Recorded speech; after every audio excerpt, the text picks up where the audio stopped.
Hello and welcome to Box and Ballers. Ben here, and we're on the split screen today because I have got a young lad with me who is the lead writer for the World Boxing News. Joe, how are you doing, buddy? I'm very good. How are you, mate? All good, mate. We're talking boxing today. It is, of course, Boxers Live. As always, we talk about football in some shows, we talk about boxing in others. We are the lead independent channel for chatting all things football, all things boxing when it comes to big talking points. And there's quite a few from last night, I think it's safe to say. Two massive cards, two massive fight nights, one on Sky, one on Box Nation, one in Birmingham, one in Leeds. You could say it's the first proper Hearn v Warren in a very, very long time. You was at the Birmingham show, but you watched the Leeds card this morning. In terms of Hearn v Warren, how did it go last night? Where's your money at? It's firmly in the middle. I'm playing it safe.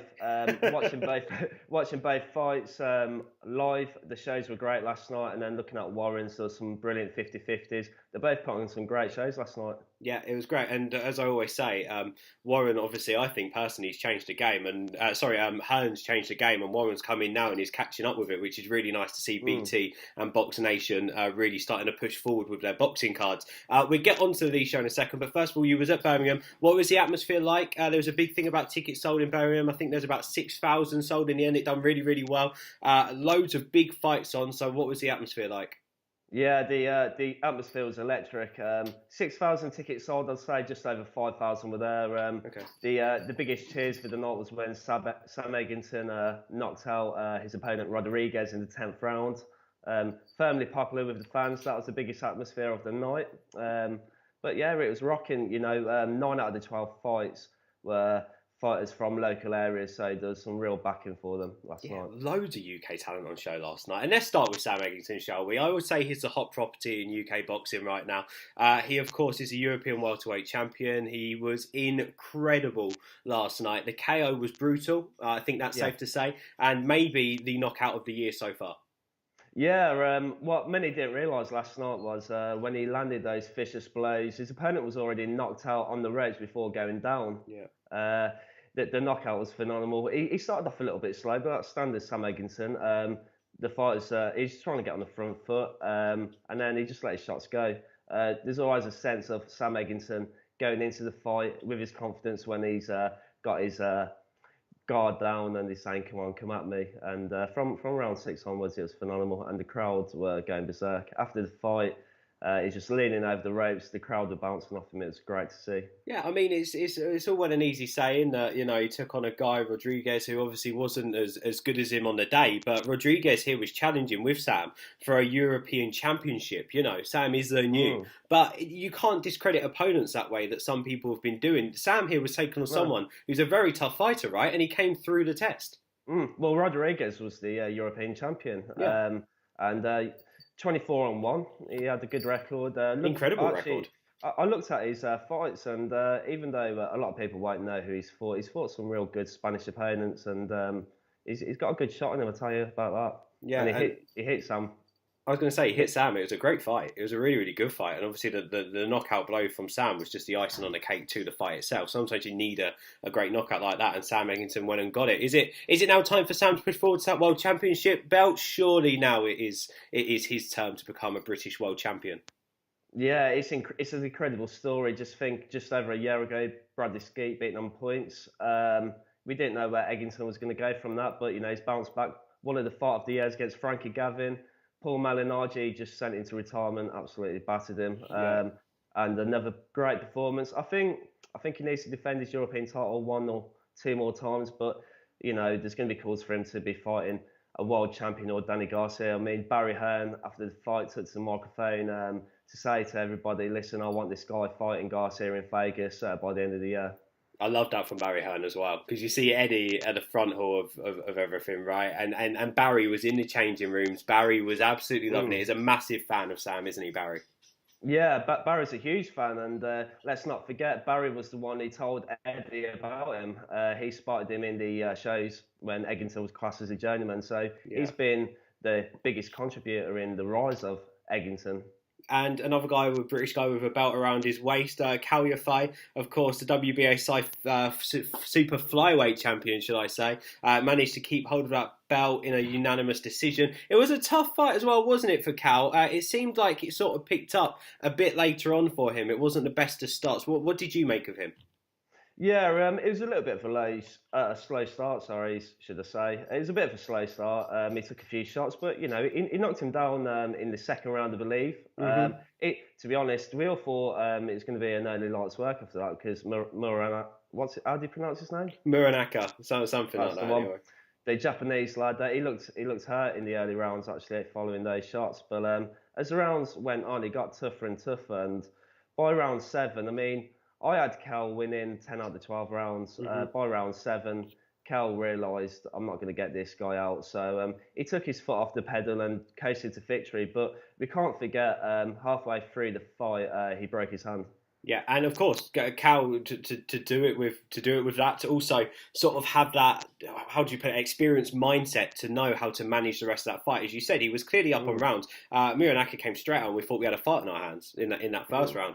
But then, the second round knockdown and everything that happened afterwards, it was good experience for Cal, wasn't it? It was good. How would you say? It was a good way for him to manage the fight, to show that he can do that. It's not just all about the flash punches. It's also about being able to manage 12 rounds. 100%. I mean, Cal's never fought an opponent of world level like this guy. No. So it's a big win for him. The best thing for everybody watching was later on he got deducted the point for a low blow. A lot of fighters in their first defence of a world title would have been highly frustrated. They could have let the hands go, and this guy was hitting back hard. So another fighter. But he showed his class, and he showed that he's a world champion for sure. No, he definitely did. I think you're looking in 2 fights' time, fighting Gonzalez. Yeah, and that'd be a wicked fight as well. Hopefully, it'll be in the UK too. Eddie's used to bringing the big names over now, so let's get it into Birmingham again. One more guy, one other British guy who really caught my eye, Josh Kelly, 2-0. How good is this lad? He's brilliant. He's from Newcastle though. Yeah, well, true. but no, he's brilliant. I mean, it speaks values when he's being trained by Adam Beef, highly respected trainer, the master of tacticians. He's already said, listen, I manage this guy as well. Eddie Hearn's telling me, let's fight these journeymen. No, I want actual top-class fighters for Josh because he's a step ahead of the game. Yeah, did I say Josh from Birdseye was from Britain? I think I said he's from Britain. Yeah, Josh. Either way, Newcastle. Either way, he's from Newcastle. He's British. He's another British fighter. No, someone else for us to be proud of. You mentioned Adam Booth there. How big an influence is Adam Booth going to be in getting this guy up to scratch, to get him up to that world championship level? Because let's face it, we've all seen Adam Booth from when we were probably younger, growing up and watching boxing and watching Booth really manage these guys. Do you think that will be a massive plus in Josh Kelly's armour? Oh, it's going to be huge. I was speaking to Josh Kelly's dad actually after he fought last night, and he was saying how he reached out to Adam Beef on Facebook for them to join. And when I spoke to both of them in London, the chemistry between them, they get on so well. And you just have to look at the experience of Adam Beef, with the likes of David Hay, George Graves, and more. He's done it all. He's been there, seen it, and he's going to help and guide Josh to a world title, I believe. He's got that quality. Josh is incredible. I can't wait to see where he goes next. 2-0, incredible fighter. Let's move on to Warren's card. Leeds. Nicola Adams got her first professional stoppage. 2-0 now for her as well. What did you make of Nicola Adams? Yeah, it was a far better display from her debut. Her debut was a bit rushed, she was so excited to be fighting. This time it was a bit more controlled, and she wowed the crowd, she really did in the third round. Yeah, no, she was incredible. And to be fair, that Leeds crowd, they absolutely love the Lioness, don't they? She is a Leeds girl as well. So what a moment for her. What a moment for her to stand out there and get her first pro stoppage. Josh Warrington, let's move on. He retained his WBC international featherweight crown. I mean, incredible fight in the end. But Martinez, a former world champion, do you think Josh would have learned a lot from this fight?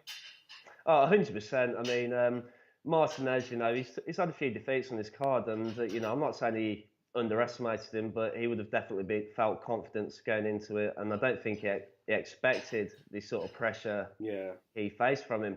But let's not forget Warrington. He's coming back from quite a few injuries. His first fight back, but he would have learned a lot from that. Yeah, 100%. no, and of course it also went the distance, didn't it? So again, it's rounds under the under the gloves. It's rounds for him, and he's shown again that he can go the full length and still win the fight if he needs to. Yeah, definitely. I mean, looking at the scorecards though, I think two gave 116, 112, and the other one gave a draw. I'd say that was a bit wide. I'd probably say he nicked it by 2 rounds. Yeah. But Warrington is for a former world champion. Let's not forget that. It's a great experience for him to fight at that level, and at Leeds he's experienced yet again another great atmosphere, and he's only 1 or 2 fights away from Lee Selby, surely. Yeah, and for Hearn, you would say that Eddie Hearn has his first tier fighters and his second tier fighters. For me, Josh Warrington was probably one of Hearn's second tier fighters, but Warren has taken him on board, and now Warrington is headlining shows. He's one of Warren's first tier fighters, you could say. Do you think that gives him a lot of confidence as well? Do you think that's going to really build him to be a future British star?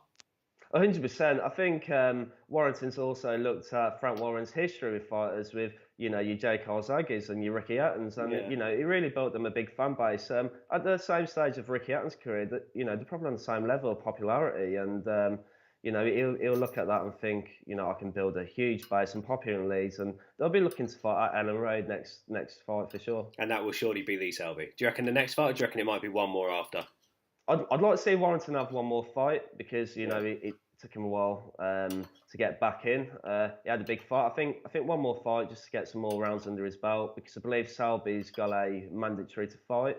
Yeah. And then them two should get it on. It's a master move by Frank Warren as well to have Nicola Adams there. Two people from Yorkshire. It's great business by Warren. Yeah, we know the Yorkshire crowd as well love supporting their own, so they was always going to come out for that fight, weren't they? Let's talk about a young lad, 19 years old. He had 2 rounds before unleashing just a brutal knockout. Zach Kelly, this lad, we've just spoken about Josh Kelly. How good is Zach? How good is this lad? He looks really, really good. He looks incredible, he possesses all the natural attributes and talent. Just look at the crowd. He got the crowd going, didn't he? Yeah, no, he definitely did. And again, he's still pretty young. His professional debut was a couple of months back now as well. So is this his second or third fight? Him moving on, he'll be looking at just getting rounds under those belts, will he, and seeing how he gets on moving into the further rounds instead of the close 2 rounds where he gets his brutal knockouts by the looks of things. Definitely, and I think the great thing for Zach is, his profile's quite under key compared to all the others that have turned professional. So there's going to be less pressure, and he can just concentrate on doing his own thing instead of worrying about things on the outside of the sport with your media works and everything like that. You saw in the past, all these fights with potential, they can take their after ball. And look at Audley Harrison, for instance. He had all the talent in the world, but he big money offers early on in his career, and he don't help him. Don't help at all. Although Hearn, I think's master saying at the moment is, if you're in boxing, you need to take the big fights. So maybe that's something that could be just around the corner. We'll have to wait and see. Luckily, he's got Warren behind him. Let's move on, shall we? Frank Warren made a massive announcement last night. Billy Joe Saunders' next fight has been announced against. What do you call him? Because his second name is unpronounceable to a Brit like you and me. Danny DeVito. Yeah, Danny DeVito. Billy Joe Saunders is loving that nickname right now. The WBO World Middleweight Championship belt is going to be on the line for this one. What are your thoughts going into it? Of course, Billy Joe has put on some weight. He usually does that between fights. He puts on, then manages to skin himself back down again. Can't say his last few fights have been very, very convincing. What do you make of Billy Joe Saunders? Well, I think he's got all the talent and attributes to conquer the division. I think he could give Triple G or Canelo a big test indeed. You have to remember, it's been a highly frustrating year for him. He's had a lot of injuries, and he looked to be fighting Chris Eubank Jr. again in the big money spinner, and then Triple G didn't come off. So I don't think we should look too much into his previous fight. He was very unmotivated, and he's now got a new team with him, with Adam Booth. Them two together could be brutal. It's going to be incredible, yeah. So I expect this fight. I think Billy Joe is just going to outbox him completely. I wouldn't say he's going to knock him out, but he'll outbox him and make him look silly. The problem is with Billy Joe, he always switches off for a few rounds. You can guarantee that. He always seems to gas a little. Do you think that he might be frustrated going into this fight. He didn't get that Eubanks. I don't think really he wanted the Eubanks fight next, but he sort of didn't come off. Then obviously the Triple G fight, they waited. They thought it was in the bag. It didn't pay off, and now he went in, caused some trouble in a press conference with Kurtzside, and here we go. It's a belt on the line. Do you think he might be a little bit frustrated in the ring?